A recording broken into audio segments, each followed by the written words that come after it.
if you just imagine somebody with really restricted ankles, they're not going to be able to bend at the ankle, push the knee over the toes, and actually play lower to the ground. So just like somebody who has poor ankle range of motion is going to have difficulty squatting. So for those of you who are out there who are listening to this, if you're finding that you have trouble getting low in your squats, your depth is suffering, it's most likely your ankles.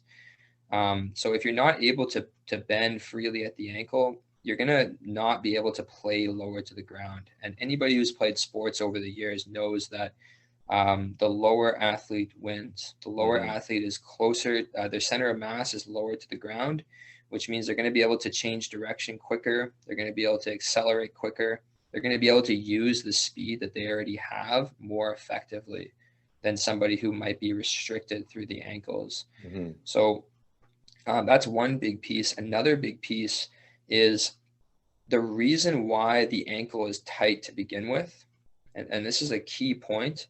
And I think a lot of people miss this concept, is that flexibility and mobility is 99.9% neurological, meaning what that means is that it's not actually the tissues in your muscles, in your ankles that are actually long or short. What it is neurologically, your brain is sending signals to your body to restrict that range in order to protect itself because it's weak. That's why when you injure your ankle, you injure a joint in your body, the range of motion restricts because your body is placing sort of protective mechanisms around that joint and inhibiting certain muscles and restricting the range so that you don't re-injure that structure again. That being said, now that you understand that concept, if the ankle is super tight, it really means that the ankle is super weak in those ranges that you don't have access to, right? That makes sense.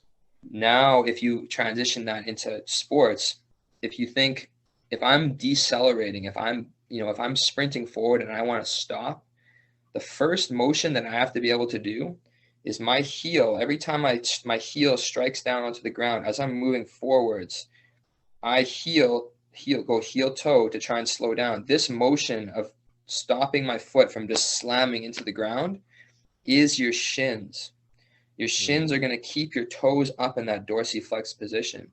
And if your ankles are weak and restricted in range, you're not going to be able to decelerate effectively compared to somebody who might have extremely strong, bendy, mobile ankles, right? Their shins are really strong. Their calf muscles are really strong, opened up. The range is good. You're not going to be able to do that. And what's going to happen is, again, the force is now going to be distributed somewhere else, meaning, you might have shin splints, which is really common for runners.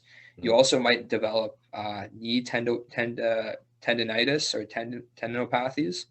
So you might develop knee pain or, structural damage to the knee just because it's having to take on more force. If the ankle is strong and mobile, you'll be able to absorb that impact through the ankle first before the force travels up to the knee. So as you can see, like it really comes down to, if you think of your body as a kinetic chain, right? All the links are working together. If you imagine like just if you have a chain, right, or a rope, right, and one part of the rope is really weak, well, it's going to affect the entire chain. The function of the whole chain now is compromised. It works the exact same way.